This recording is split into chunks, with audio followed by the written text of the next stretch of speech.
عارف احنا اللي شجعنا ان الناس تضحك علينا ليه بقى؟ لو انا قلت لك المعلومه دي الصح، وغيري قال لك نفس المعلومه صح، وغيري قال لك نفس المعلومه صح، والحاجات دي كلها بنفس سعر او سعر متفاوت، فانت كده هو تتقارن بناء على اقرب السعر.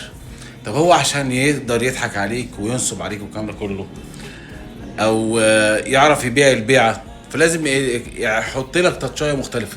يعني وليكن يكون بيجي يبيع لك تيشيرت سبان ويجي يقول لك التيشيرت ده قطن، او يقول لك التيشيرت ده مخلوط.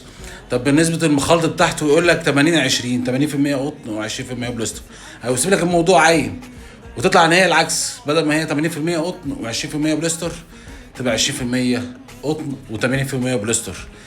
او يبيع لك تيشيرت سبان على اساس ان هو مخلوط، وانت ساعتها اللي جبرته ان هو يضحك عليك. وطبعا هو بيعمل كده عشان خاطر يعرف يبيع.